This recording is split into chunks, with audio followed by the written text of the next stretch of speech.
This guide is going to take you step by step to walk you through equipment in Monster Hunter World's Iceborne expansion. It will start from character creation and end once you've unlocked the final monsters in the Guiding Lands. If you're starting from a well-established existing character, you can use the timestamps below to jump right into the start of Iceborne with Master Rank, which is available after completing the main story in the base game of Monster Hunter World. Monster Hunter is a pack rat's game. You'll want to hoard every single upgrade material that you can get. Every time you see a bone pile or a mining node, you'll want to gather everything to add it to your stockpile. An upgrade material may not seem overly useful in the short term, but if you're diligent in gathering whatever you come across, you will reduce the amount of time you'll need to farm if it turns out that you do actually need it.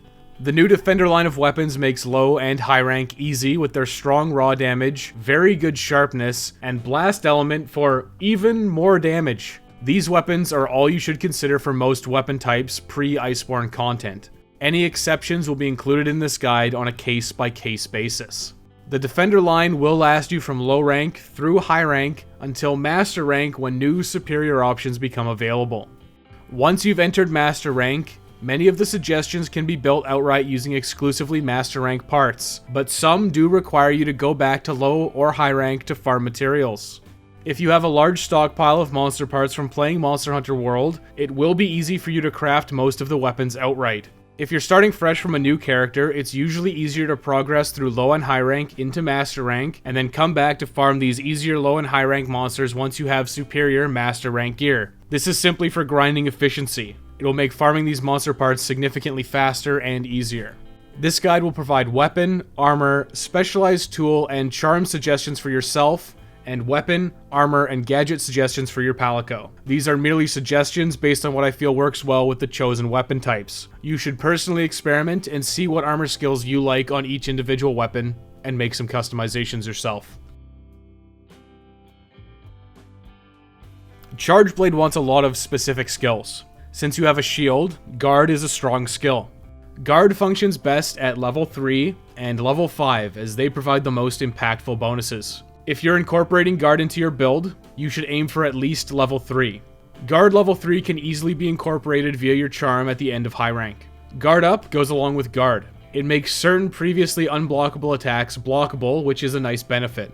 If you can incorporate Guard Up into a Guard set, it's a nice addition. You'll usually have to acquire it as a set bonus, or if you're very lucky, via a decoration. For impact charge blades, you'll want to get Artillery.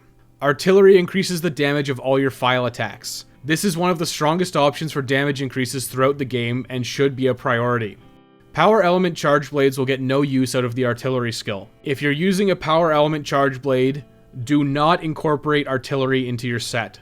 For the purposes of this guide, I use Impact File Charge Blades exclusively because it's simply easier to use them. Impact Files deal flat damage across all monster parts. It doesn't matter what you hit, they will always do the same damage. If you rip a huge, super amped elemental discharge on an Impact File Charge Blade, it will always do the same damage. If you try that same super amped elemental discharge again with a Power Element Charge Blade, you'll get large variances in damage output, even if the monster is weak to your element of choice. This is because individual monster parts have different resistances, which is not explained very well in the game at all. Power Element Charge Blades have their place, but they are significantly more gear dependent than Impact File Charge Blades. As such, they are best utilized at endgame when you have the gear to make them work.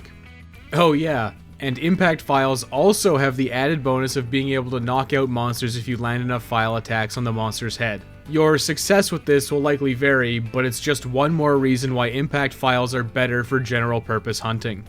Capacity Boost is another great skill. It gives you one extra file. This has several benefits. You'll get increased duration on your shield charges because of that extra file. You'll also get one extra attack during super amped elemental discharge, which is a significant damage buff. Capacity boost options are limited to your charm, waist, and leg slots, but there is a rare decoration for it. Focus is also a very strong offering. Focus will decrease the amount of time it takes to charge your files significantly. It's a great luxury skill for Charge Blade that should be incorporated. It's hard to quantify numerically, but Focus is actually very nice to have on Charge Blade. General purpose offensive skills like Attack and Critical Eye are still strong offerings. Your file attacks cannot critically hit, but Affinity is still excellent as a large portion of your damage comes from non-file attacks. Just like all weapons, any kind of sharpness management skills are strong.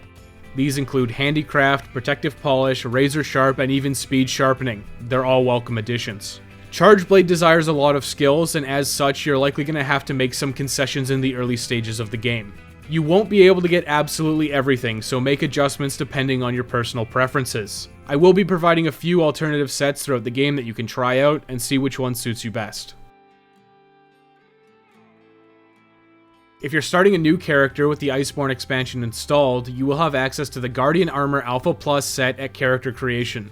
If you're coming back to a previous character, you can talk to the feline attendant in your room and claim add-on bonuses to get the set for free. If you don't have Iceborne installed, you can still gain access to this set. It's just called the Defender Alpha set instead. Simply head to the armory in Astera and purchase the Defender Armor set for a total of 1500 Zenny. 1500 Zenny is a paltry sum, and you should have enough after your first few required hunts. Purchase this set as soon as possible. The Guardian Armor Alpha Plus and Defender Alpha set are the recommended sets for all of low rank. The armor skills are very defensive in nature, meaning you will have very little difficulty surviving every hunt in low rank. The individual skills are not overly useful for various weapon types, it's more of a general purpose set, but because it is a high rank armor set, its defensive values are so high that it outclasses all your other options in low rank. Equip either the Defender Alpha or Guardian Alpha Plus armor sets and don't worry about armor until we hit high rank. Then you can consider some very optional customization upgrades. You'll start off with an item box full of generic iron weapons. These are fine for getting you started, but you'll want to upgrade very quickly to the new Defender line. Pick your weapon of choice and equip it here. Low rank weapon progression is extremely simple with the new Defender weapons. The priority is to forge a Defender weapon as soon as possible.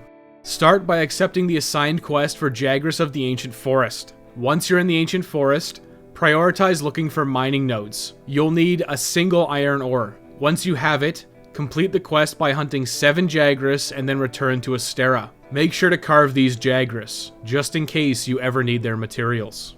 Back in Astera, head to the 2nd level and enter the blacksmith. Select Forge, then Weapons, and finally Charge Blade. Choose to forge the Defender Shield 1 by using an iron ore and 600 Zenny. Equip the Defender Shield 1 immediately. You won't need to worry about changing your gear for the rest of low and high rank. Simply upgrade this weapon when you're told to in the guide. Now that you're outfitted with an overpowered weapon, continue with your next assigned quests. Complete a Kestodon kerfuffle by hunting 3 male and 5 female Kestodons. Now return to the field team leader and you'll be tasked with hunting a Great Jagras immediately. This should be no problem with your new Guardian Armor and Defender weapon. Once the hunt is complete, return to Astera. Follow your instructions and talk to the citizens of Astera. Then return to the Ancient Forest in Expedition mode. Head to the camp and you'll encounter a Kulu Yaku.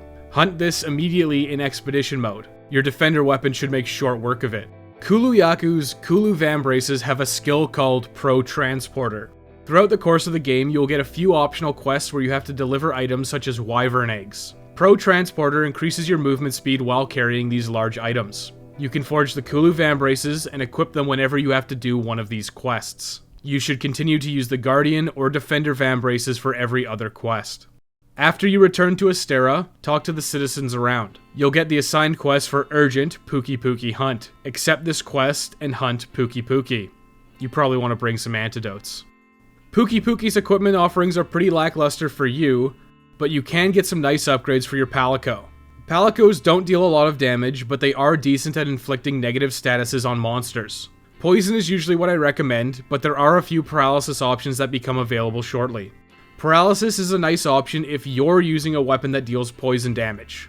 Basically for Palico weapons it kind of comes down to this. Pick a status weapon, because your Palico won't ever be dealing a ton of damage throughout hunts, and you can personally benefit from the status. You can build the Feline Pukei Bow, which will be a damage increase, and give your Palico the ability to poison monsters. This will be a very strong option for your Palico's early game damage output. Forge and equip this if you can build it after your first mandatory hunt with Pukei-Pukei.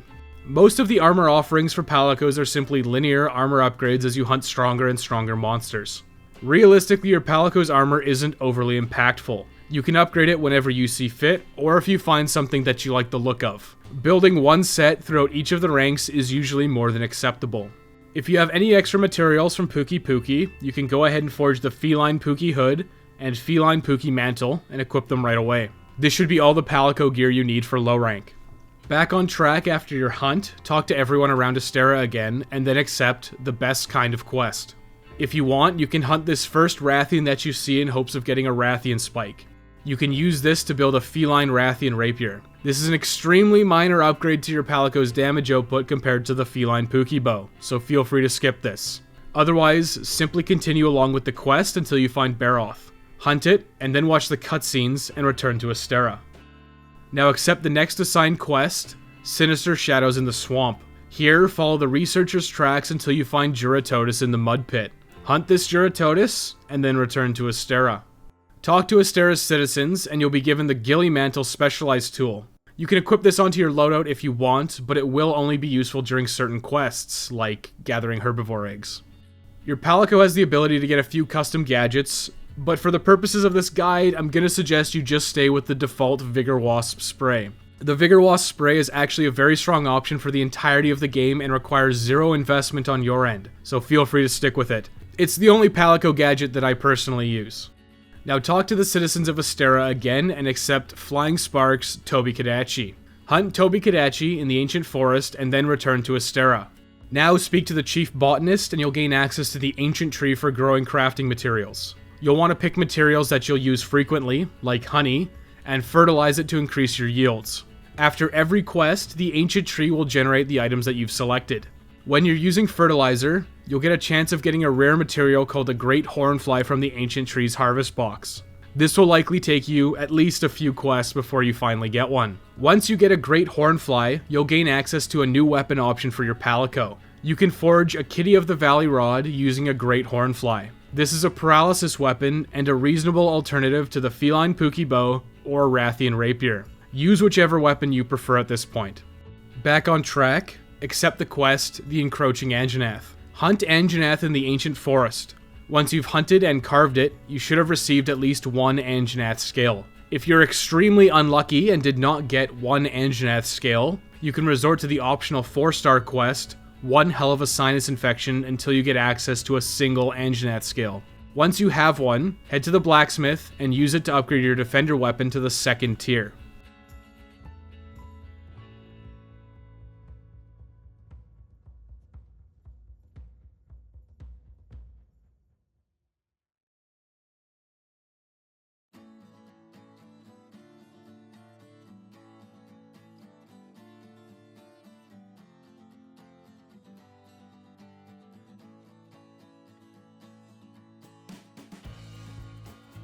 Now follow the instructions in Astera and accept the quest for One for the History Books. This is a large set-piece battle and should be completed without very much input from you at all. Afterwards, you'll get some cutscenes and be sent back to Astera. After talking with the commander, you'll be given the Health Booster Specialized tool. This is the first specialized tool that gives you a combat advantage, and as such, you should equip it and use it frequently. Now you'll be tasked with an expedition into the Great Ravine. This will lead you into the 3rd Fleet's research base. Afterwards, go into an expedition into the Coral Highlands. Complete the tasks here, and then return to the research base. You'll be given the Glider Mantle Specialized tool for free here. This can be fun to use, but generally, the health booster is a significantly more impactful option while you're hunting monsters. You can use the Glider Mantle if you prefer it. You should also talk to the Elder Melder now, and you'll be given the Defense Charm 1 for free. You should equip this now, because it was free after all, and you don't have a charm yet. The first set of charms become available here to craft at the blacksmith. You should consider your charm a way to gain a desirable skill that you want to incorporate into your build. There will be several suggestions for charms in high and master rank. For now, just equip the Defense Charm 1 and don't think too much about it. These first few charms aren't overly impactful for most weapon types, and most of the superior ones will become available in high rank. Since you've been using the Guardian or Defender armor set, you won't have used Capacity Boost or Artillery yet. At this stage in the game, these are best incorporated via your charm. You should build the Capacity Boost charm and incorporate it as soon as possible. You can build it by hunting Rathian and breaking its wings to get Wrath Wing Talons in the rewards screen. These are also available by breaking Rathalos' wings when we hunt it as an assigned quest later on. You can opt to hunt Rathians now until you have the required 3 Wrath Wing Talons. Light crystals and Aquacore ore are rare but can be mined from mining nodes. Aquacore ore is best found in the Coral Highlands, so you should focus your efforts there. Once you build the capacity boost charm, equip it. Capacity boost will be more impactful at this early stage of the game than level 1 artillery will be. The artillery, guard, and capacity boost charms will be used throughout low, high, and even master rank, so you should definitely work towards them throughout the course of the game. Now talk to everyone in the research base and accept the assigned quest, Ballooning Problems. After hunting Paolumu, return to the research base. When you're ready, talk to the 3rd Fleet Master and descend into the Rotten Vale using the airship. Follow the directions given and you'll eventually have to hunt a Radaban. After the hunt is over, return to the research base. Talk to the 3rd Fleet Master again and choose to descend to the bottom of the Vale. After the cutscene, you'll be given a new assigned quest. Accept Legiana, Embodiment of Elegance. Once you've hunted Legiana, return to the research base. Now descend into the bowels of the Vale. Follow the handler through the Rotten Vale and eventually you'll encounter Odogaron. Hunt it and then watch the cutscenes. Talk to all of the citizens in Astera. Make absolutely sure to talk to the field team leader as he will supply you with the Vitality Mantle specialized tool. You only have one specialized tool slot. It's a toss-up whether you will prefer the Vitality Mantle or the Health Booster. Either of these will be a fine combat option. Make your choice and continue onwards. You'll be tasked with finding a first Wyvernian in the Ancient Forest. Head there now in an expedition. You'll want to head to the very top of the forest to find Rathalos' nest. On the way to the top, you'll encounter the first Wyvernian. You'll be tasked with facing off against Rathalos and then Diablos. Rathalos is here now, so go ahead and take it out. Then return to Astera and accept the next assigned quest, Horned Tyrant Below the Sands, and face off against Diablos. After both of these hunts, you'll return to Astera. Do the rounds speaking to everyone again. The provision stockpile will now be selling Powercharms and Armorcharms. These provide a flat attack and armor increase just for holding them in your inventory. You'll want to purchase both of these charms as soon as possible. The Powercharm is 36,000 Zenny and the Armorcharm is 24,000 Zenny. You should prioritize the Powercharm here. If you want, you can do some easy optional quests here to farm Zenny. You can crush Great Jagras over and over and simply sell all the parts until you have enough money to buy them both. Once you have both the Powercharm and Armorcharm, keep them in your inventory for the rest of the game. Now you can continue onwards. Speak to the handler and accept the final assigned quest for low rank, a colossal task.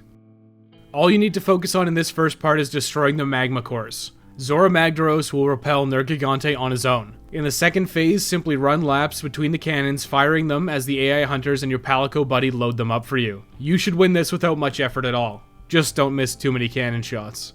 After this hunt, you'll have completed low rank. You'll be rewarded with a commendation. This gates off the 3rd tier of the defender weapons. You should upgrade your defender weapon using this commendation right away. If you want additional defender weapons, you can get extra commendations by completing the Zorah Magdaros optional quest called Left Quite the Impression. This quest cycles in and out of rotation and is only available for a limited time. You'll have 2 quests before it leaves again. You can also get additional commendations from the optional quest, Gone in a Flash, to hunt Kirin. This is available via the quest chain for the botanists and requires capturing several monsters as you work your way through the quest line. You only need 1 commendation unless you're actively switching weapons. With low rank now complete, you may wish to go back and build some of the useful charms you may have missed out on. You can go back and hunt additional Anjanath as it holds the materials to forge the level 1 artillery charm. The artillery charm is a strong offering, but not so much at the moment. You should build this charm when you're able to, as it will add build diversity and master rank when you fully upgrade it to level 3. You can also consider hunting additional Radaban to build the level 1 Ironside charm for guard. Just like with the artillery charm, this will provide you options in master rank. Guard is best set at a minimum level of 3, so the level 1 guard offered here isn't appealing at the moment. If you're going to continue to use the defender armor, you can use any of the 3 charms suggested, but capacity boost will likely be the most bang for your buck at this stage of the game. After Zorah Magdaros has been repelled, talk to the citizens of Astera. You'll be given a task to investigate Wildspire Wastes. Here you'll encounter a deceptively strong Pukei-Pukei. This is actually a high rank Pukei-Pukei, and once you've completed the hunt, you'll be promoted and able to tackle high rank content. Just like before in low rank, high rank Pukei-Pukei's gear is not overly useful for yourself, but it's a good choice for your Palico. If you prefer poison to paralysis on your Palico and were awarded with a Pukei-Pukei sack plus from your high rank Pukei-Pukei hunt, you can use it to forge a Feline Pukei Bow Alpha. Then if you have the required materials, you can forge the Feline Pukei Hood Alpha and Feline Pukei Mantle Alpha to get your feline friends situated for high rank. But now, it's time to tackle high rank for real.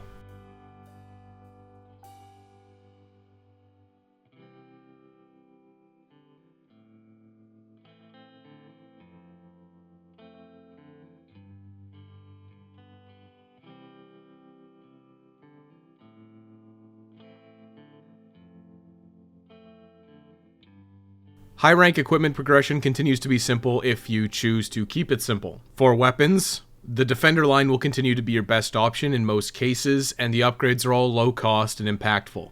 Armor sets are much more fluid this time around. The Guardian and Defender armor sets stop being the definitive best option in high rank, but are still strong options if you do not want to grind. If you only want to do the mandatory story content to push into Iceborne as quickly as possible, there is really no reason to hunt extra monsters at this time.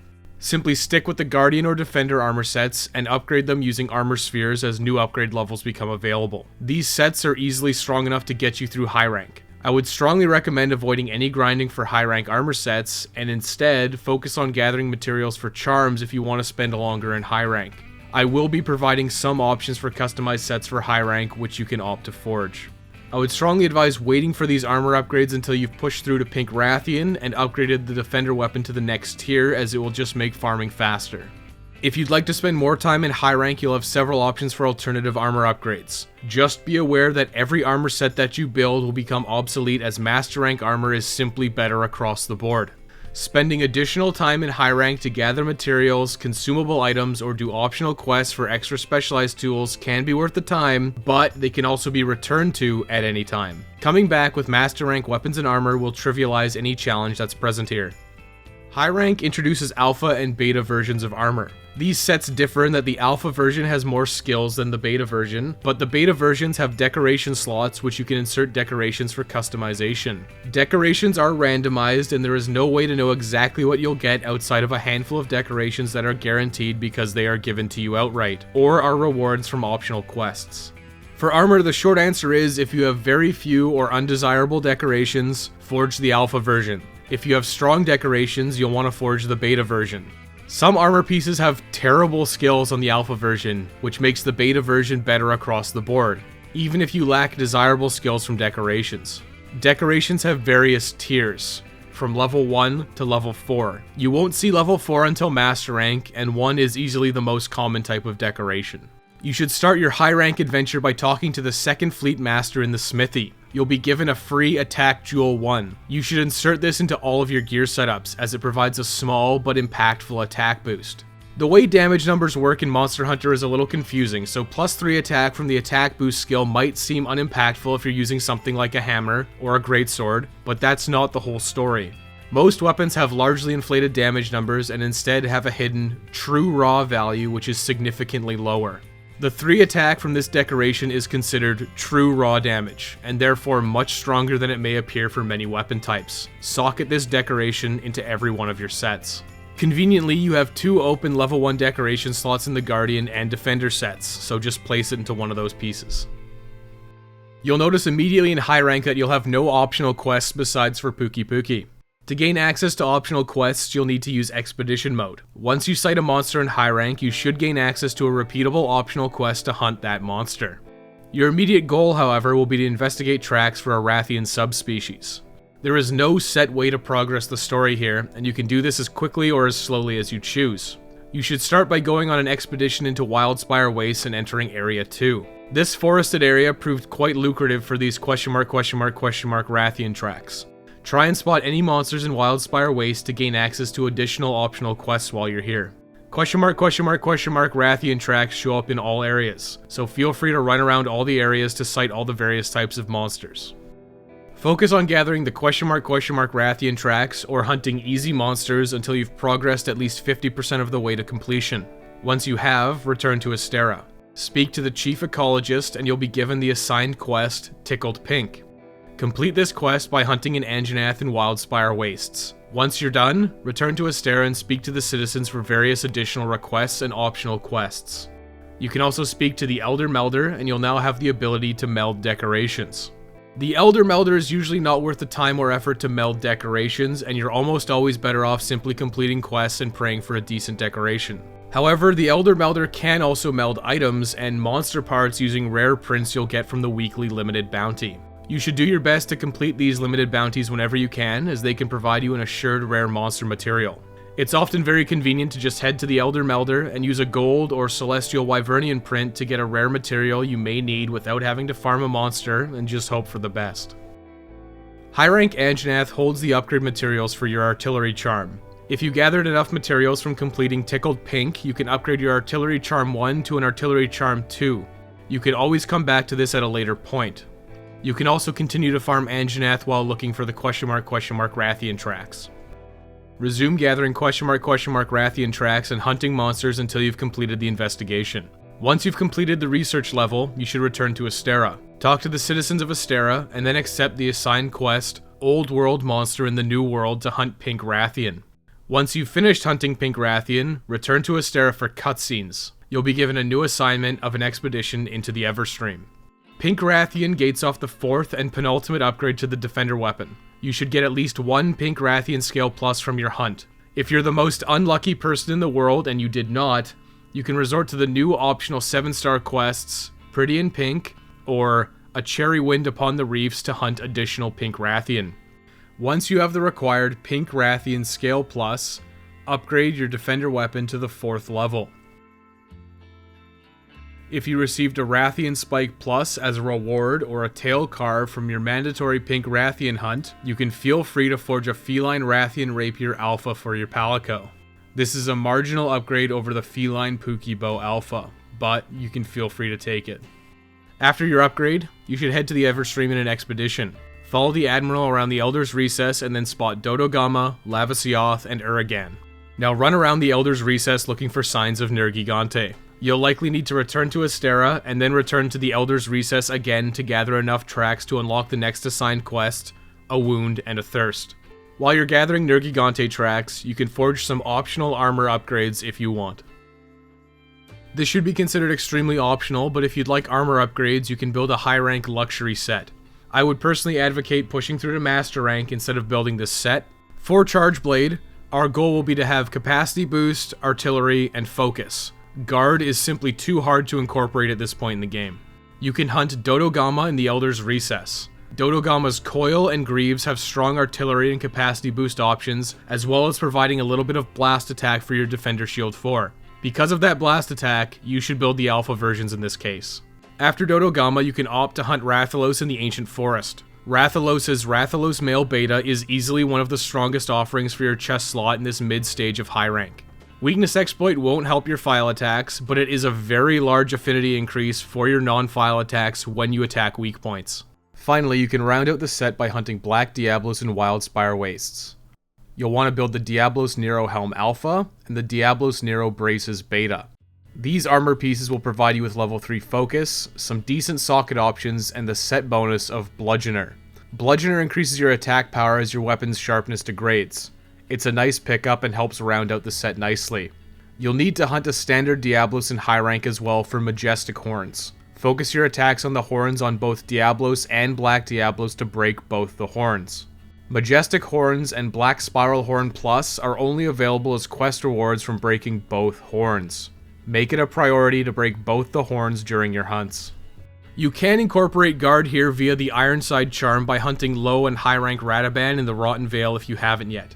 Unfortunately, you'll only be able to get it to level 2 here, as level 3 requires monsters you simply cannot encounter yet. Otherwise, you can use whatever charm that you see fit. With this set, you'll be as prepared as you'll ever be to take on the final Elder Dragons of high rank, but the Defender set will be just fine.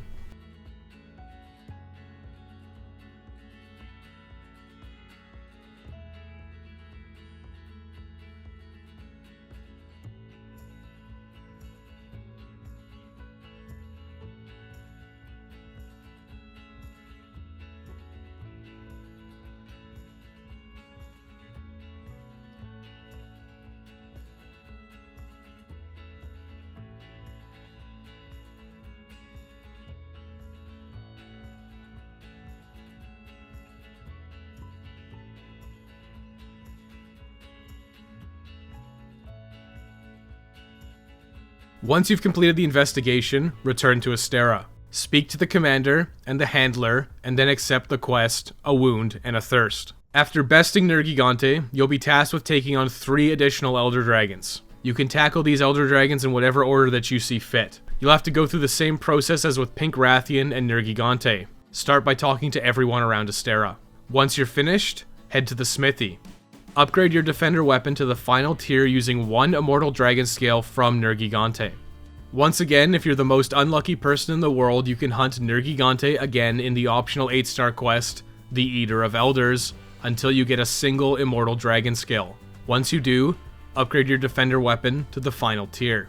If you're opting to just push through high rank to get to Iceborne's content, you're effectively done with the Smithy at this point. The final Elder Dragon sets are strong offerings depending on your weapon type, but it's not worth the time to farm these monsters to build their gear. Instead, you're simply better off pushing into Master rank. With your defender weapon fully upgraded, it's time to tackle something optional, but strongly recommended. You've likely seen Basil Juice earlier in high rank as he flies in and carpet bombs the area while you're preoccupied with another monster. Basil Juice does actually have an equipment upgrade that is a bit obtuse to get, as it's neither a weapon or armor. You'll want to hunt Basil Juice until you get 2 Basil Juice talents. You can now combine your Powercharm and a Basil Juice talon to make a Power Talon. This provides an even more powerful attack bonus than the Powercharm. In fact, the Power Talon also stacks with the Powercharm, meaning once you craft the Power Talon, you should purchase a new Powercharm in Astera. All of this also applies to the Armorcharm. Combine your Armorcharm with a Basil Juice Talon to make an Armor Talon, and then purchase a new Armorcharm from the Astera stockpile. Once you have all 4 charms and talons, say goodbye to those 4 inventory slots for the rest of the game. From here on out, keep these in your inventory at all times. Head to the research base and talk to the 3rd Fleet Master. Now go on an expedition into the Rotten Vale. Gather tracks in the Rotten Vale to complete the investigation. If you prefer a paralysis weapon for your Palico, you can hunt a Great Gyros while doing this investigation to get an Omniplegia sack. Then hunt and carve Hornitars in the Rotten Vale for monster broth, and use a Great Hornfly to build a Kitty of the Valley Rod Alpha for your Palico. Once you've gathered enough tracks to complete the investigation, return to Astera to speak to the Chief Ecologist. Then head to the research base and speak to the 3rd Fleet Master again. Now accept the quest for Hellish Fiend Valhazak and hunt it in the Rotten Vale. Valhazak holds the upgrade materials to upgrade your Guard Charm, the Ironside Charm, to level 3. If you are lucky enough to get your required materials for it after the hunt, you should consider using them to upgrade your Ironside Charm 2 to Ironside Charm level 3. If you didn't, you can always return to this later. Return to Astera and speak to the Huntsman. Now start an expedition in Wildspire Waste to gather tracks for Teostra. Once you've completed the investigation, return to the Chief Ecologist and then head back to the Huntsman. Now accept the quest for Teostra, the Infernal, and hunt it in the Elder's Recess. Teostra holds the upgrade materials for the final tier of the Artillery Charm. You should upgrade it now if you can or are willing to farm multiple Teostra. The Artillery Charm at level 3 does significantly increase your gear options when you're in Master rank. However, you can always return to this later. Return to Astera and speak to the Field Team Leader. Now start an expedition in the Ancient Forest to gather tracks for Kushala Daura. Once you've completed the investigation, return to the Chief Ecologist and then head back to the Field Team Leader. Now accept the quest for Kushala Daura, Dragon of Steel, and hunt it in the Elder's Recess. After beating all 3 of the Elder Dragons, return to Astera. You'll be given a lot of exposition and dialogue. When you regain control, speak to the Handler and accept the quest for Land of Convergence. Here you'll have to hunt the final boss of Monster Hunter World, Xeno'jiiva, in the Everstream.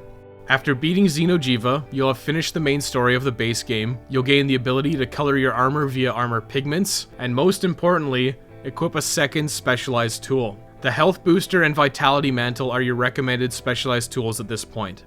These are adequate for general purpose hunting for the rest of the game. There will be additional specialized tools you can unlock by completing additional quests in low and high rank at your convenience. Once you're back in Astera, you'll get several cutscenes and then the credits will roll.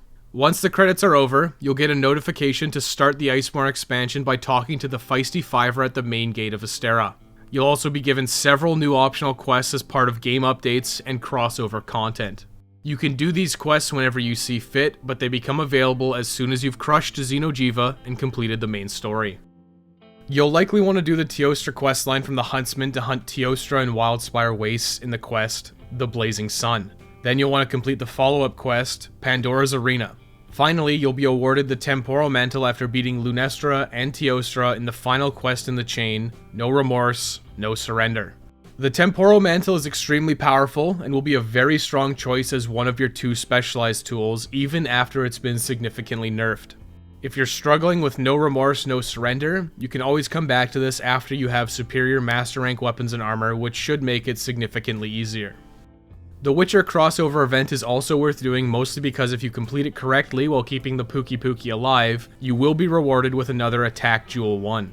This is a great pickup for all weapon types. If you're struggling to keep the Pukei-Pukei alive, you can consider coming back with Master Rank gear and trying again. This attack decoration is a very nice pickup for filling level 1 decoration slots when you don't have many decorations, so it's worth picking up. Keeping the Pukei-Pukei alive can be difficult, however, and this is a fairly lengthy quest. Bring life powders and dust of life to heal the Pukei-Pukei, and save your Ignis for when the Jagras show up. Master Rank will be quite a jarring experience if you're starting from a fresh character and flew through low and high rank. You'll be forced to spend a lot of time farming the same monsters multiple times for upgrades to your weapons and armor. Long gone are the days of a single, common upgrade material giving you a dramatic weapon upgrade. The first assignments in Master Rank are all done in Expedition mode, which means you shouldn't have a cart limit and can hunt the required monsters with very low risk of failure. Start Iceborne by talking to the Feisty Fiver by Astera's main gate. Now follow the tracks with the Handler. Now watch the cutscenes and continue onwards. Once you're finally in Hoarfrost Reach, you'll be given the Direwolf Laird armor and the Feline Duffel set for your Palico. These will be automatically equipped to you and your Palico. The Feline Duffel hood and coat for your Palico are free, and will be sufficient to get through Master Rank, so that's pretty convenient. You'll then have to hunt Beatotus before gaining access to your new hub, Celiana. Beatotus has reasonable gear and weapon options for several weapon types. You can always return to this later, so for now, just continue on to Celiana. You'll want to talk to everyone around Celiana to get situated. You should prioritize the 2nd Fleet Master to be given an Expert Jewel +4. This provides level 2 critical eye when placed in a new Master Rank exclusive level 4 decoration slot. These level 4 decoration slots are common in many pieces of armor, and this decoration provides 10% affinity, making it appealing for all weapon types. You should incorporate this decoration into every single armor set. If you can build the BO Helm Beta Plus or the BO Mail Beta Plus from your required hunt, it is worth picking up. It's a defensive increase over the Guardian or Defender armor, and you can immediately socket in that Expert Jewel +4 into the level 4 decoration slot.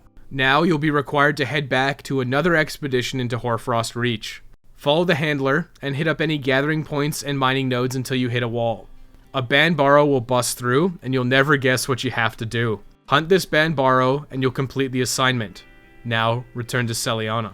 Same steps as before. Talk to everyone in Celiana, and then head off to another expedition into Hoarfrost Reach. Make sure you're stocked up with antidotes before leaving. Follow the Handler and speak to the first Wyvernian. Now continue following the Handler until you find a Viper Tobi Kadachi. Hunt this, and then return to Celiana once you've finished.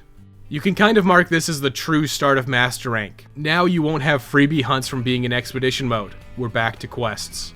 After various cutscenes, you'll be sent back to Astera. Talk to everyone, but specifically the Elder Melder. You'll be given optional quests for The Great Jagras Returns and Jurya in My Way. Regardless of your current armor situation from high rank, it's time to upgrade. The Great Jagras set works very well as a baseline armor set for all weapon types. Its Master Rank defenses alone make it worth using in this early stage of the game. It's an easy and quick to build set because Great Jagras is a fast and painless hunt. You'll need to hunt Great Jagras multiple times to build this set. After your first completion of the Great Jagras Returns, head back to the Elder Melder and speak with her to be awarded with an Ice Res Jewel +4. Ice Resistance isn't the best skill, but there are quite a few new ice monsters in Master Rank. You can choose to socket this into your gear at your discretion. Now continue to hunt Great Jagras until you've built the entire set. I would recommend the full Beta Plus version of the Great Jagras set here. This is simply because level 4 decorations are strong and fairly common. You will gather many from both optional quests and as rewards from completing hunts.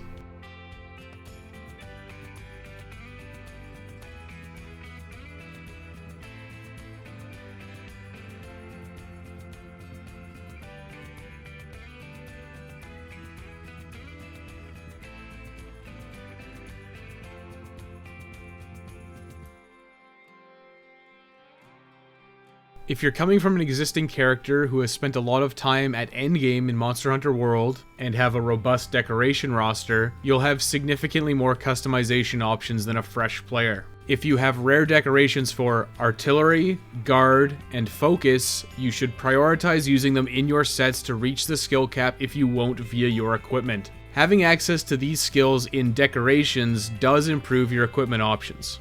If you happen to have access to some of the God decorations for Charge Blade, such as Guard Up, Capacity Boost, and Protective Polish, they are always safe bets to socket into your gear. Capacity Boost especially will help free up your waist and leg armor options significantly. This guide is going to assume that you have no decorations or simply use the ones given outright or as quest rewards. You should definitely fill out all of your decoration slots with decorations regardless of quality before going out on a hunt.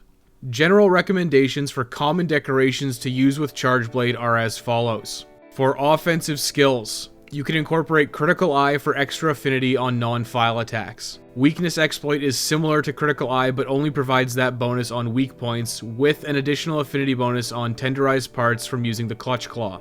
Critical Boost also has strong synergy with high affinity builds and can be incorporated provided you have the slots for them. Affinity is a stronger option in Master Rank than Basic Attack, as the weapons have much higher raw damage, meaning critical hits are much more valuable because of the improved scaling. For increasing your damage output, you should prioritize Affinity over Raw Attack, but your attack decorations are still reasonable options. For defensive skills, Health Boost for increased maximum HP independent of food or nutrient buffs is a strong offering. Divine Blessing is also a solid choice for fairly regular damage reduction. Speed Eating is also a strong skill as it allows you to chug Mega Potions very quickly to heal up after a hit and get back into the fight. Finally, Stun Resistance is a reasonable pickup as it can negate the ability to get stunned by a chain of monster attacks. Master Rank monsters are fast, strong, and combo heavy, and incorporating Stun Resistance and other defensive skills into your build is never a bad idea. While using a Charge Blade, you do have a shield, so playing safe and guarding is a good idea. But even with the best laid plans, you can easily get comboed, so Stun Resistance is still a great option. Otherwise, you should look at your decoration list and do your best to incorporate the skills that you like. As a general rule to follow, it's usually better to push towards maxing out a skill rather than having several skills at level 1. Fill your decoration slots with whatever you want or whatever you have available, but make sure those decoration slots are filled. Your Defender Shield 5 is still a reasonably strong option, but you can upgrade further. Poison is generally stronger than Blast due to the inflated health numbers in Master Rank. You can give yourself a new Charge Blade option by hunting Tobi-Kadachi and an additional Viper Tobi-Kadachi. Before going face first into hunting more Viper Tobi-Kadachi, you should return to Celiana and talk to the Elder Melder here. You should gain optional quests for Bugger Off Bugs and a Queen at Heart to hunt a Rathian. You'll have to hunt Hornitars and Vespoids in the Rotten Vale for Bugger Off Bugs. Once you've completed the quest, you should have received at least one Monster Essence, either from Carves or as a reward. Combining this with a Great Hornfly and an Ultraplegia sack from your mandatory Viper Tobi-Kadachi hunt, you can forge a Kitty of the Valley Rod Alpha Plus for your Palico. You can stick with Poison on your Palico for now, but this will be a good pairing with our next weapon. Afterwards, return to the Celiana Elder Melder. You'll be rewarded with an Anti-Para Jewel +4 for completing Bugger Off Bugs. Now tackle the next Elder Melder quest, a Queen at Heart to hunt a Rathian. You will want to hunt Rathians of all varieties throughout Master Rank eventually, but prioritize completing this quest for now. You can build your Palico a Feline Rathian Rapier Alpha Plus if you received a Rathian Surspike after the hunt, but you'll be building a poison weapon for yourself shortly, and there's not really a reason to go double poison. After you've completed the hunt, return to the Celiana Elder Melder. You'll receive an Antidote Jewel +4. Now resume the hunt to upgrade your weapon. Start by hunting down a regular Tobi-Kadachi in Expedition mode in the Ancient Forest. Then you'll unlock an optional quest to farm it additional times. Hunt Tobi-Kadachi until you have 2 Tobi-Kadachi Hardclaws, 2 Tobi-Kadachi Cathodes, 6 Tobi-Kadachi Shards, and 1 large Wyvern Gem. Now, it's time for the main event. If it's not painfully obvious at this point, you should put the Antidote Jewel +4 and Anti-Para Jewel +4 into your gear before hunting Viper Tobi-Kadachi. If you have additional anti-paralysis and anti-poison decorations, put them into your armor now to become immune to those statuses. Being immune to both poison and paralysis largely neuters Viper Tobi-Kadachi and trivializes this hunt. You'll want to hunt Viper Tobi-Kadachi until you have the required materials. It should take no more than 1 or 2 additional hunts, especially after your mandatory assignment. If you're only lacking a deadly poison sac, you can also opt to farm Pukei-Pukei in master rank instead. Once you have everything stockpiled, forge yourself a Kadachi Soul 1. Now immediately upgrade this to a Viper's Venom 1 and equip this now. Your defender weapon has served its purpose. It's time for it to be retired. If your Palico is currently using a poison weapon, it's recommended at this point to switch to the Kitty of the Valley Rod Alpha Plus. Poisons can't stack, so only one person ever needs a poison weapon in group situations. The Viper's Venom 1 will last you for quite some time. With a new weapon in hand, it's a good idea to do some additional armor customization. Since Chargeblade wants so many different skills, it's going to be very difficult to incorporate everything unless you have a complete decoration set from playing the base game. There will be several set options for you to choose. You'll want to take these suggestions and adjust them based on your current decoration options to incorporate the skills that you want. Start by finding Dodogama in the Elder's Recess in Expedition mode. You can build the Dodogama Coil Beta Plus and Dodogama Greaves Beta Plus to get level 2 artillery and capacity boost to start off your set. Dodogama also has a Chargeblade option that does bridge into a reasonable mid-master rank option, but it is strictly inferior to your current offerings. It's just worse than the Defender Shield 5. It's kind of pathetic. If you want, you can wait as the Dodogama armor pieces are outclassed by Anjanath and high metal pieces later on. You can opt to just go for those instead, but Dodogama is a very easy and fast hunt. Afterwards, you can hunt Baroth and Wildspire Wastes for guard options. You should look into the Baroth Helm Beta Plus, the Baroth Vambraces Alpha Plus, and the Baroth Coil Alpha Plus. Finally, you can hunt Juratotis and Wildspire Wastes for focus options. You should use the Elder Melder's quest for Juria in My Way to kill 2 birds with 1 stone. The best focus options are the Juria Helm Beta Plus and the Juria Greaves Alpha Plus. Once you finish the quest, return to the Elder Melder in Astera. You'll be rewarded with the Mire Walker Jewel +4, which will have limited use, but you're free to use it at your discretion. It's a guaranteed decoration. Depending on your decoration options, you can also opt to build 2 pieces of the Rathian set for poison duration up since you are using the Viper's Venom 1. These pieces can come from either Rathian or Pink Rathian as they share a set bonus. The Wrathheart Male Beta Plus and Wrathheart Greaves Beta Plus are nice options for tool specialists and lots of socket options. If you are willing to use the capacity boost charm, have a capacity boost decoration, or are willing to go without, then the 2-piece Pink Rathian set is actually quite nice here. Finally, the Bone Vambraces Alpha Plus and Kestodon Guards Alpha Plus are both strong offerings. You can run around Wildspire Wastes hunting and carving Kestodons and gathering from bone piles, and you should be able to build these relatively easily. There's one last upgrade for you before getting back on track with the main story of Iceborne. Anjanath Greaves Beta Plus with a High Metal Coil Beta Plus are strictly better than the Dodogama 2-piece set. They offer additional skills and have superior socket options, so you can build them now. You'll be using them for quite some time. Find Anjanath in an expedition in the Ancient Forest or Wildspire Wastes, then you'll unlock repeatable hunting quests. Then you'll likely need to go on a mining adventure in the Coral Highlands for Bathosite ore. Equip the Anja Greaves Beta Plus and High Metal Coil Beta Plus if you're using the Dodogama pieces immediately, and don't look back.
Now it's time to get back on track with the main story. Nightshade Paolumu is up next in the quest, No Time for Naps. This subspecies gimmick is sleep, making it a very obnoxious fight. You can bring tons of energy drinks to stay awake, or you can make yourself immune to sleep. The easiest way is to build the Sleep Charm 3. You can do this by farming low and high rank Rathaban and then high rank Uragaan for the final upgrade. Then you can just swap your currently equipped charm out for the Sleep Charm 3 and be immune to the sleep status. You may lose some useful skills, but sleep immunity is very strong in this fight. The other alternative is to socket 3 Pep Jewel ones into your inventory provided that you have them. Nightshade Paolumu is basically just a regular Paolumu when you fight it with level 3 sleep resistance, so it's not a big deal. The next assignment is another subspecies. This time it's Coral Pukei-Pukei. You won't have to worry about poison anymore, instead it uses water attacks. Go ahead and hunt it here, but watch out for its spinning water attack. It's pretty deadly. Afterwards, you'll be called back to Celiana. Say goodbye to your superior Sirius handler and accept the quest Blizzard Blitz to hunt Barioth. Follow the trail and kill this Barioth. Unfortunately, the handler was not actually killed by Barioth, and she'll resume her duties of stuffing her face at the canteen and generally being worthless once you've bested Barioth.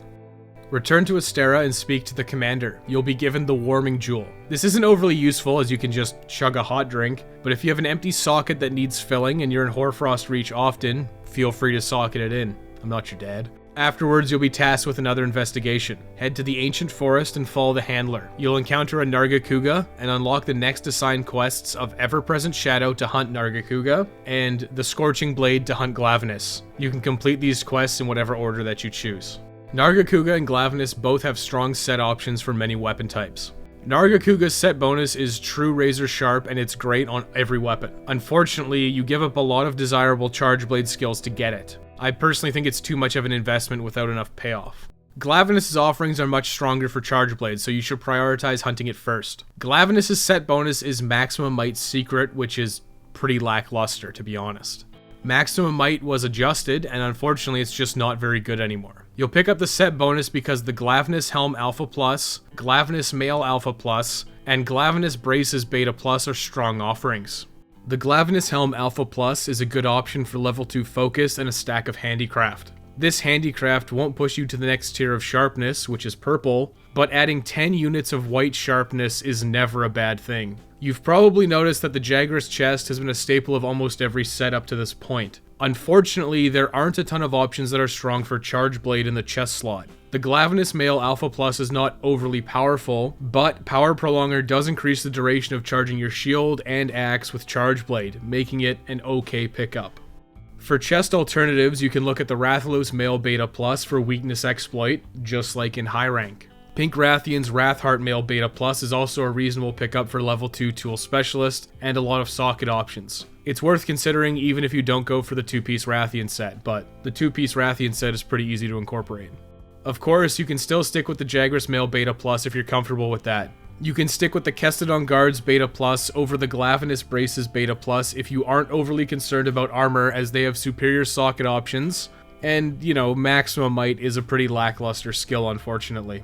After you're done with Glavenus, test out your new gear on Nergigante, and then move on to the next set of assigned quests.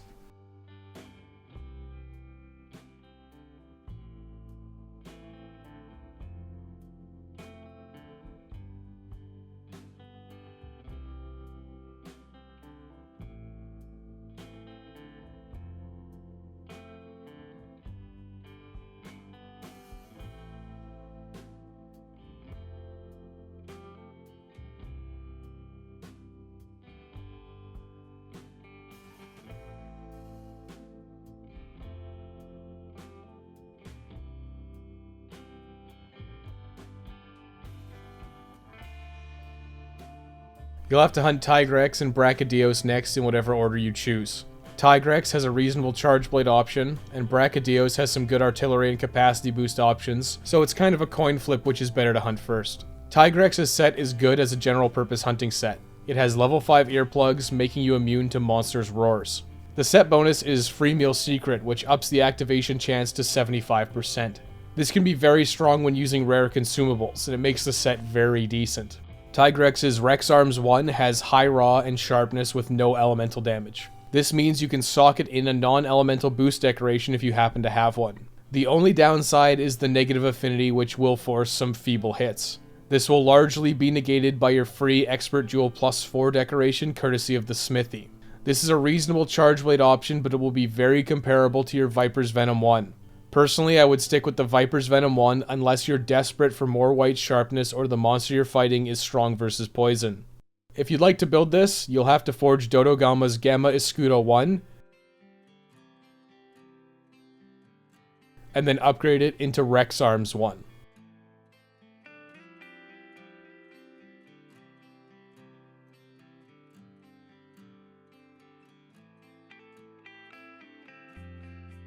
Brachydios is in a similar spot where nothing is a direct upgrade. The Brachydios Helm Alpha Plus has capacity boost on the head slot, which is very uncommon. The Greaves Alpha Plus have Agitator 2 and Artillery 2 with a level 2 decoration slot. This may or may not be better than your current Anja Greaves Beta Plus depending on your decoration options. You can build these pieces at your discretion, otherwise just hunt Brachydios and move on. Throughout Master Rank, you'll be given optional quests from the Feline Attendant in your room. These reward room decorations as well as unique charms which cannot be crafted. These quests may not be available immediately, but continue to check with your Feline Attendant periodically inside your room. You have to complete all of these quests in order. After beating Tigrex, you should talk to the Feline Attendant in your room, and you should be given an optional quest called the Perfect Room Stone to capture a Tigrex. Once you've completed this quest, you should return to the Feline Attendant and you'll be awarded with room decorations and the Adamantine charm. This provides non-elemental boost and bludgeoner, making it a reasonable pickup when using raw weapons. This charm is not overly useful if you already have a non-elemental boost decoration as a result. You'll have to complete the quest regardless as it's part of a quest chain, so make sure that you do it. After taking out both of those big boy bruisers, your next assignment is to take on Velkhana in the Elder's Recess. This is a very basic fight, and it's just a taste of what's to come in the true fight later on.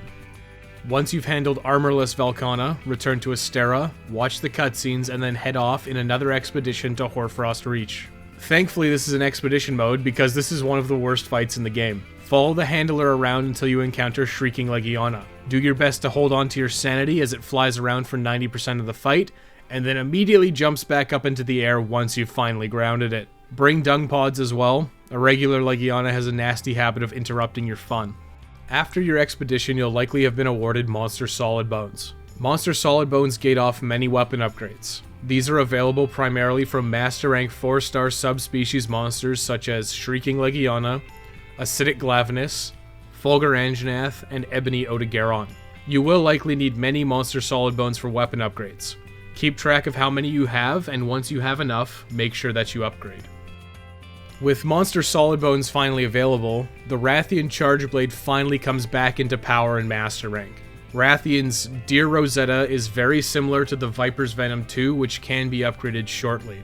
Unfortunately, the Viper's Venom kind of dies out, and the Deer Rosetta can be upgraded one additional time, making it the correct choice here. You do need 5 Monster Solid Bones before you can do this upgrade. You should progress through the main story, or hunt additional Shrieking Legiana if you're a masochist until you get the 5 required Monster Solid Bones. Once you have 5, you should do the next required steps. You'll need to start all the way back from the low-rank version of Rathian's Charge Blade, Deer Ludimus. Then, you'll have to hunt high-rank versions of Rathian and Pink Rathian to upgrade it into Deer Ludimia, and then Deer Hecatel. You may need to hunt some additional high-rank Elder Dragons for the required Elder Dragon blood. Once you have enough, continue upgrading the Rathian Charge Blade into Deer Hecatelia.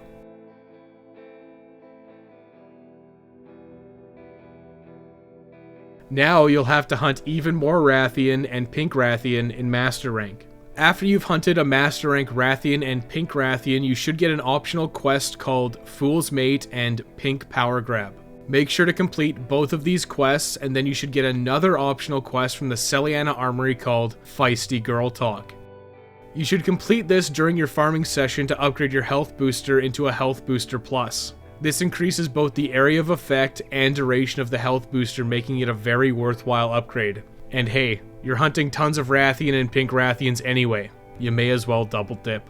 Once you have enough parts, upgrade Deer Hecatelia into Deer Rose using Rathian parts, and then into Deer Rosetta using Pink Rathian parts and Monster Solid Bones. Now you have some additional options. You can hunt Black Diablos in Master Rank to upgrade the Rex Arms 1 if that's your weapon of choice. You'll likely need to hunt additional Tigrex as well because the upgrade does require a rare mantle. Once you have the mantle and enough Black Curl Stout Horns, you can upgrade the Rex Arms 1 into a Rex Arms 2.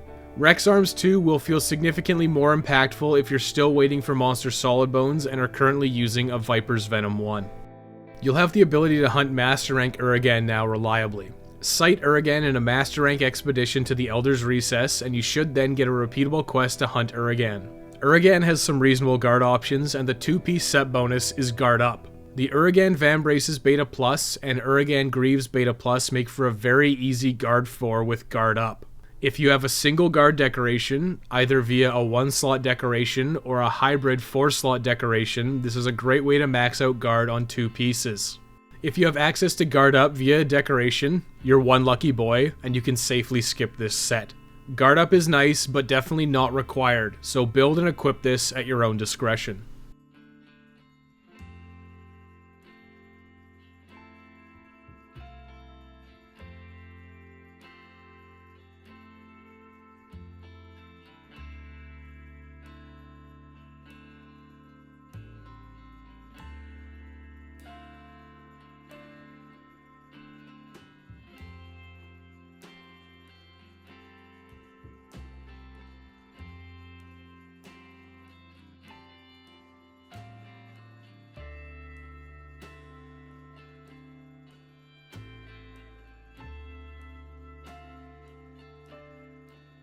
Back on track to the main story, tackle the next assigned quest, the Thunderous Troublemaker, to hunt Fulgur Anjanath. Then return to Celiana to talk with everyone to get the next set of assignments.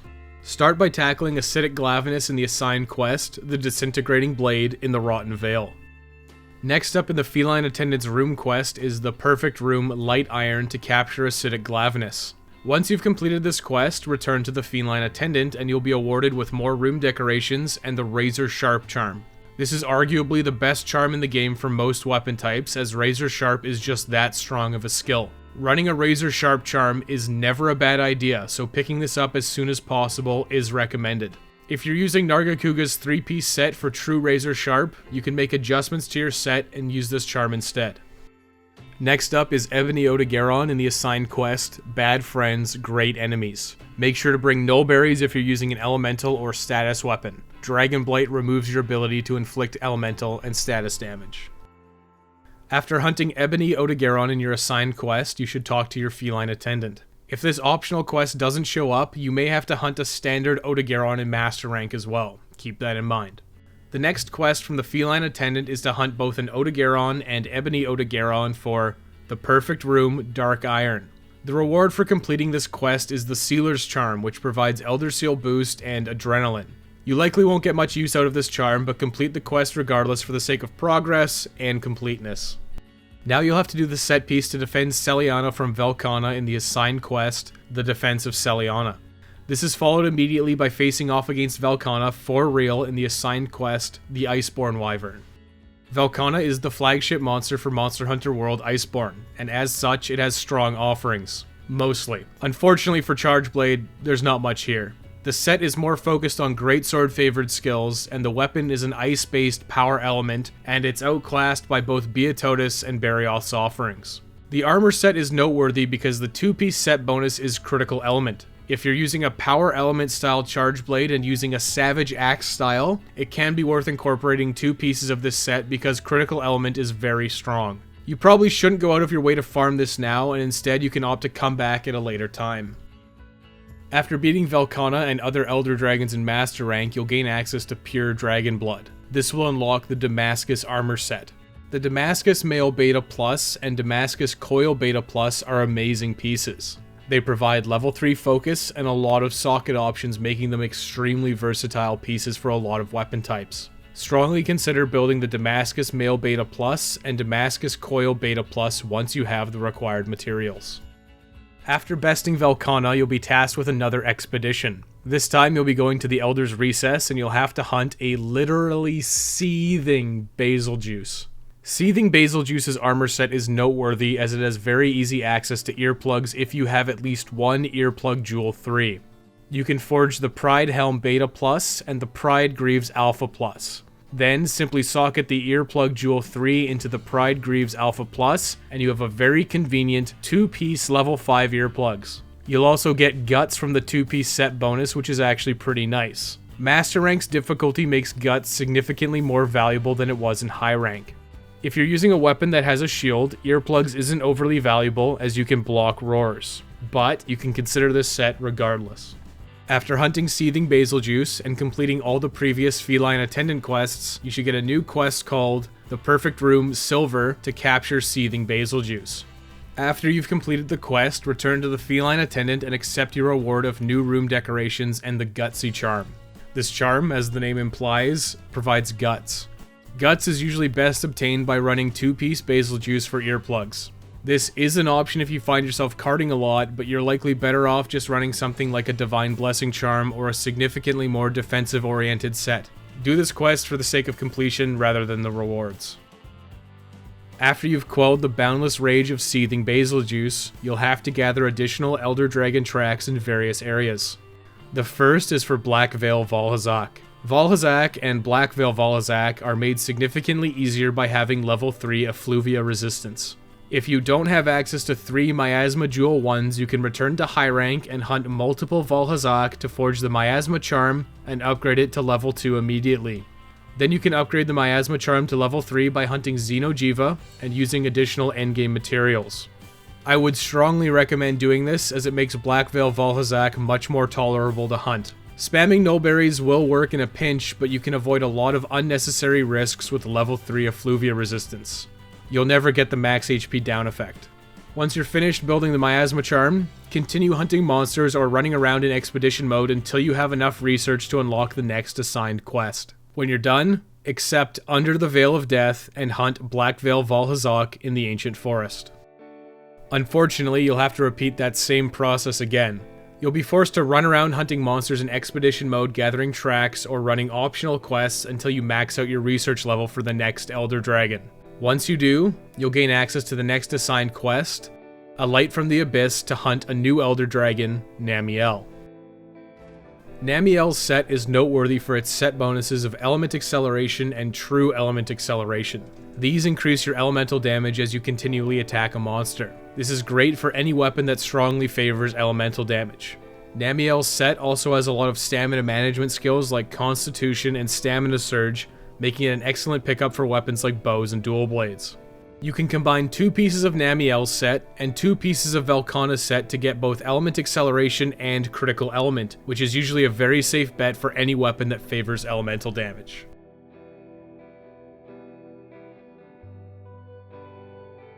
Namiel's set is a strong contender if you're intent on using a power element charge blade with a super amped elemental discharge style. If you're not, it's safe to forget about it as it lacks a lot of desirable charge blade skills. Oddly enough, despite its set bonuses, Namiel's Hydros Cardia is a water element charge blade with an impact file. If you're still using Tigrex's Rex Arms 2 and you do not have a non-elemental boost decoration, this is technically an upgrade. It's a massive pain to build, requiring Valhazak and Namiel components, and I would strongly advise skipping it, but technically an upgrade is still an upgrade. Once you've beaten Namiel, it's time for the finale of Monster Hunter World Iceborne. Talk to the field team leader and accept the airship ride to Origin Isle. You'll encounter Ruiner Nergigante here, and you'll be forced to put it down. Afterwards, you'll immediately have to hunt Shara Ishvalda. Come prepared with a Farcaster so you can leave the arena and restock on items if you need to, or simply return from the quest and then re-accept the new assignment. Shara Ishvalda's gear options are reasonable raw weapons that require handicraft to reach purple sharpness. If you're using a weapon type that favors raw damage, you may want to consider building Shara Ishvalda's weapons. Most of these, unfortunately, are outclassed by other options in pure raw builds with handicraft. You should consider these vanity items more than anything. Shara Ishvalda's set is a nice vanity item, but it's not overly useful for any individual weapon type. It is noteworthy because the 5-piece set bonus is True Gaia's Veil. This turns any mantle you have equipped into the equivalent of a rock-steady mantle. There are stronger offerings across the board for every weapon type, but you can forge the Shara Ishvalda set at your discretion. You should definitely build the Palico gear. The limiting factor in all of Shara Ishvalda's equipment are tender plates and gems. This means you'll have an abundance of boulder plates and tender scales waiting for a single gem or tender plate to show up. You should build the Feline Ishvalda Crown Alpha Plus and Feline Ishvalda Raiment Alpha Plus so your Palico can reach spiritual enlightenment. It should also be the final set of Palico gear you'll ever need to build because of its high defensive value. After the hunt, you'll have completed the main story of Monster Hunter World Iceborne and you'll get the final series of cutscenes. Enjoy the credits. Once you regain control, you'll be called over by the field team leader. You'll head off to the Guiding Lands. The Guiding Lands are unique in that they provide materials to allow you to augment your fully upgraded weapons, further increasing their power. Monsters in the Guiding Lands will also drop unique materials used for augmenting your weapons. You'll want to spend a lot of time here hunting whatever you come across for augment materials and to level up the various areas. Once you reach high enough levels, tempered variants of monsters will drop even stronger versions of these augment materials. Several of the endgame monsters are also not available via optional quest, and to hunt them you'll need to level up the areas in the Guiding Lands to maximum and hope that they appear. Once they do, you can capture them to get an arena quest. You can also hope to get some investigations for them to be able to craft their unique weapons and armor. After spending some time in the Guiding Lands, you'll encounter Yian Garuga in the forest area. Most of Yian Garuga's gear is nothing to write home about, and it lacks a set bonus, making it very lackluster. Except for one piece. The Garuga Greaves Beta Plus have level 2 critical eye, a level 4 socket, and 2 level 2 sockets. This is an amazing piece of gear and has great combo potential in several armor setups. You should prioritize building the Garuga Greaves Beta Plus. It's one of the best pieces of footwear in the game. The Feline Garuga Fan Alpha Plus is another optional Palico weapon that you can make. It's not necessarily a direct upgrade, and it's more of a side grade. You can build this for your Palico if you prefer the positive affinity to the superior poison damage on the Feline Rathian Rapier Alpha Plus. Yian Garuga can show up when you have the forest area at level 7 in the Guiding Lands. You can also find it in investigations and a rotating event quest. Check the event quest list to see if there's a repeatable quest for Yian Garuga or the tempered version, Scarred Yian Garuga. Anytime in postgame, you can hunt Master Rank Teostra to build its set. This is a strong offering for sharpness management at endgame because of the 3-piece set bonus of Master's Touch. Master's Touch prevents your weapon from losing sharpness when you land a critical hit. This is best tied with level 7 critical eye and level 3 weakness exploit with naturally high affinity on weapons, or weapons with affinity augments. You can potentially have infinite purple or white sharpness when using Master's Touch and 100% or near 100% affinity on weak points. The best pieces of Teostra set to build are the Kaiser Crown Beta Plus, the Kaiser Vambraces Beta Plus, and the Kaiser Coil Beta Plus. These pieces have some potentially wasted itemization but have strong socket options, and Master's Touch is a very powerful set bonus. Personally, I don't like committing to Master's Touch. I prefer more well-rounded sets, and I have a Sharp Jewel 2 for Protective Polish, which usually has my bases covered in the sharpness department. You likely do not have a Sharp Jewel 2, so you should consider this set. If the weapon type that you're using has a Rathian version, it's probably a safe bet that it's very strong. You'll want to head to the Guiding Lands and level up the Wildspire Waste area to max level as soon as possible. Hunt everything you can in this area indiscriminately to level it up. Once the Wildspire Waste area is at the max level, Gold Rathian can make an appearance. You'll want to hunt Gold Rathian as soon as she's available. Do your best to capture it so you can hunt it again in the special arena quest.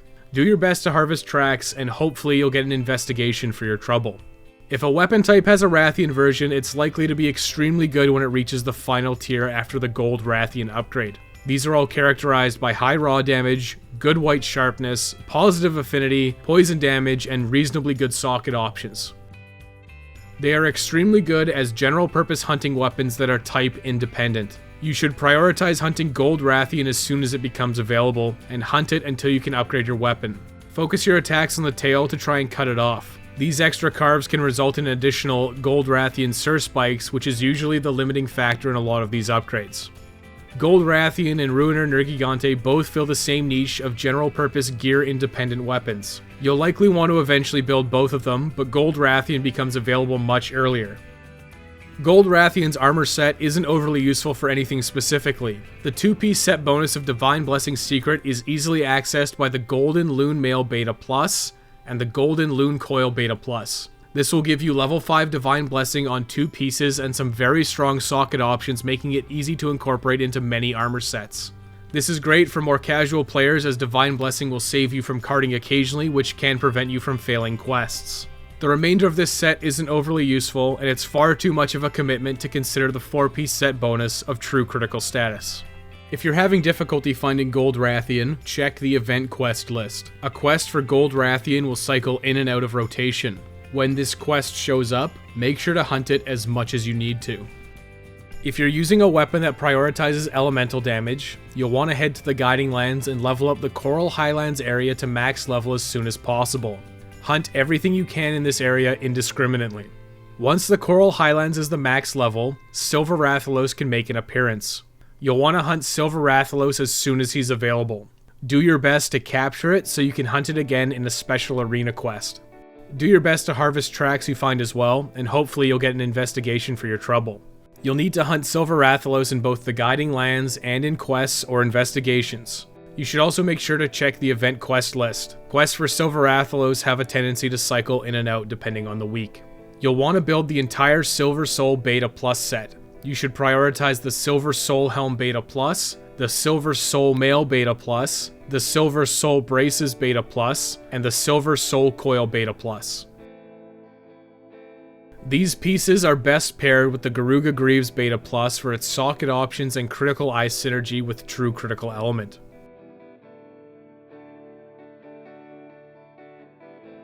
If you're using a fire or thunder-based weapon, you can make some adjustments which are more efficient with your skills.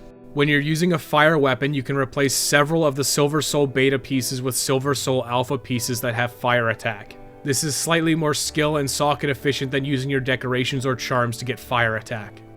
When you're using a thunder weapon, you should replace your Silver Soul Beta Plus arms with the Kirin Long Arms Beta Plus. Then you need to swap the Garuga Greaves Beta Plus to the Silver Soul Greaves Beta Plus to maintain the 4-piece set bonus of Critical Element. That's kind of the whole point of wearing the Silver Rathalos set. Silver Rathalos' weapons are usually characterized by high affinity and reasonable white sharpness with fire damage. Depending on your weapon type, you might be better off sticking with a Rarity 10 fire weapon to take advantage of the custom augments that they have available, because you can add 50 elemental damage to the base. This 50 elemental damage is not available on Silver Rathalos' weapons, but the naturally high affinity has good synergy with this set and will likely be a stronger option before you have fully augmented the Rarity 10 weapons. Unfortunately, there is usually no jumping off point for the Silver Rathalos weapons. This means you'll likely have to go back and farm low rank Rathalos, high rank Rathalos and Azure Rathalos, and then master rank Rathalos, Azure Rathalos, and Silver Rathalos to build these weapons. Thankfully, there's no Zorah Magdaros battle in Master Rank. If you've been keeping up with the literature, you'll know that the Guiding Lands were established when Zorah Magdaros was repelled at the end of low rank, and it subsequently died in the sea. As such, there is actually a Zorah Magdaros set in Master Rank, but it's simply from gathering generic bone piles and mining nodes throughout the various areas in the Guiding Lands. The Master Rank Zorah Magdaros 3-piece set bonus is Artillery Secret. This raises the maximum level of artillery to level 5. Unfortunately, the rest of the skills and socket options are very lackluster. This means that the set can be good, but can also be safely skipped if you feel you're giving up too many skills to try and make Artillery 5 work. If you want to build this set, you should strongly consider putting together a gathering set with skills like Geologist to get more bang for your buck from the gathering points. Then you can run around the Guiding Lands and gather more materials from each mining node. Zorah Magdaros' best set pieces are the Zorah Headgear Alpha Plus, the Zorah Hide Alpha Plus, Zorah Claws Beta Plus, Zorah Spine Beta Plus, and the Zorah Spurs Beta Plus. You'll definitely want some artillery decorations to make this work if you're not going to wear the headgear and chest armor. Throughout your endgame hunts, you'll increase your master rank. Eventually, you'll hit a soft cap and have to complete a limit-breaking quest. The first appears at Master Rank 49 with Sleep Now in the Fire, where you'll have to hunt a Tempered Rathian and Tempered Nightshade Paolumu. The second is at Master Rank 69 with Big Burly Bash. You'll have to hunt a Tempered Brachydios and a Tempered Glavenus. The next limit break happens at Master Rank 99. You'll have to face off against the true version of Ruiner Nergigante in To the Very Ends with You. Once you complete this quest, your Master Rank will be uncapped and you'll be able to hunt additional Ruiner Nergigante to build its weapons and armor if you'd like. For most weapon types that don't care about high elemental damage, the Ruiner Nergigante weapons are very strong options. They all have maximum white sharpness and high raw damage with a small amount of dragon element with neutral affinity. This makes them very versatile weapons as there's no need to run handicraft, razor sharp, master's touch, protective polish, or even speed sharpening. This opens up your armor options significantly and allows for more quality of life and defensive skills while maintaining very high attack power. The Ruiner Nergigante weapons will still benefit from offensive skills, but you won't be tied to them like you are with other weapons. The only real downside to them is weak socket options and requiring Master Rank 100 before they become available. That's a tall order. To build these, you'll have to start all the way back at the beginning of the ore tree, upgrade your starting ore weapon 6 times, and then branch down into the Nergigante tree. Here you'll have to use Nergigante materials from high rank and Xeno'jiiva materials to upgrade to the final high rank tier. Then you can use Ruiner Nergigante materials to upgrade to the Master Rank version. These are all great general purpose weapons. After progressing through the endgame for a while, you'll get some quests from the Admiral. You'll gain access to new areas and monsters in the Guiding Lands. These include Rajang and the Volcano area, and eventually you'll gain access to the Hoarfrost Reach area. This comes with its own little quest line where you'll have to hunt a Zinogre subspecies known as Stygian Zinogre. This is a dragon element Zinogre, and as such, it inflicts Dragon Blight. If you're using elemental or status weapons, bring Nullberries or consider bringing level 3 Blight Resistance or the Dragon-proof Mantle. After hunting Stygian Zinogre, you'll get cutscenes and find out about Safi'jiiva. Safi'jiiva is the true endgame goal of Monster Hunter World Iceborne. It's a siege event similar to Kulve Taroth. It's only available for a limited time and is best done online with a party. Safi'jiiva's weapons are interesting as they have a lot of customization options. You can insert skills into the weapons, making them extremely strong offerings. Lackluster sets that have decent set bonuses like Zorah Magdaros' Artillery Secret can be placed onto Safi'jiiva's weapons, making them significantly more powerful. Most set bonuses are available in this way, but it will require grinding a lot of Safi'jiiva to fully trick out the weapon the way you want to. Safi'jiiva's armor is in a similar situation where it's quite good for very specific weapon types. Dragon Vein Awakening and True Dragon Vein Awakening make you take damage while you attack, but if you continually attack a monster, you will recover health. This has synergy with the skill Latent Power, as it requires you to take a lot of damage in a very short time frame, or be fighting a monster for a long period of time for it to trigger. The self-damage caused by Dragon Vein Awakening and True Dragon Vein Awakening can make triggering Latent Power much more consistent, which makes it a lot more useful. As Safi'jiiva is a limited time event and not always available, this guide won't go into details regarding the weapons and armor. Just know in your heart of hearts that if Safi'jiiva is available, it's likely your best option for progressing your weapons, and the armor set is a solid choice to build. If you ever skipped out on low and high rank optional quests, you should definitely go back and complete them all. You'll get access to the remaining specialized tools and Palico gadgets you may have missed out on. Then you should complete the remaining optional quests in Master Rank to get the quest to upgrade these new tools. If you want to farm rare decorations such as Capacity Boost, Guard Up, Mighty Bow, and Protective Polish, it is actually a reasonable option to do it in high rank. You can go back to high rank and complete Tempered Elder Dragon investigations. It's actually very easy to hunt Tempered Elder Dragons using maxed out Master Rank gear, and it will be significantly faster than farming Master Rank Tempered Elder Dragons for the same chances at these rare decorations. I got my Sharp Jewel 2, which provides Protective Polish, after clearing out my Tempered Teostra investigations on a whim well after I had completed Master Rank. Farming decorations this way is an option for you to explore in your never-ending quest for the God decoration that you simply don't have, but you know, your friend happens to have 2 of them. At endgame, you'll be wanting a few Charge Blade options. If you're more comfortable using impact files, you'll want to round out your arsenal with Gold Rathian's Luna Teostra and Ruiner Nergigante's Ruinous Devastation. These are both excellent gear-independent Charge Blades that will perform well without handicraft. You should use the Luna Teostra as your primary, but swap to Ruinous Devastation if you're running in a group where someone else is using poison. If you want a more raw-focused charge blade that requires handicraft, you'll want to build Acidic Glavenus' The Melting Grass by using Acidic Glavenus and Black Veil Valhazak parts. This requires a full handicraft setup to reach purple sharpness. You'll want to incorporate protective polish via a decoration, or use 3-piece Teostra for Master's Touch when using this charge blade. Power element charge blades are a little more complicated. The short answer is one of every element, but there are realistically 2 styles that you can use. You can run a true critical element style charge blade using Savage Axe, or the true element acceleration style to rip massive super amped elemental discharges. Power element file attacks can't critically hit. If you're using the true element acceleration style, all you care about is having as big of an element number as possible. For ice, you'll want to build Beatotus' Deep Schnagel 2. It's the ice element charge blade that gets the most ice damage, period. For water, there's actually only one option, and that's Juratotus' Deep Terrier 2. Namiel's charge blade has an impact file, making it worthless for elemental charge blade builds. For fire, you should use Glavenus' Glavenus Bardred.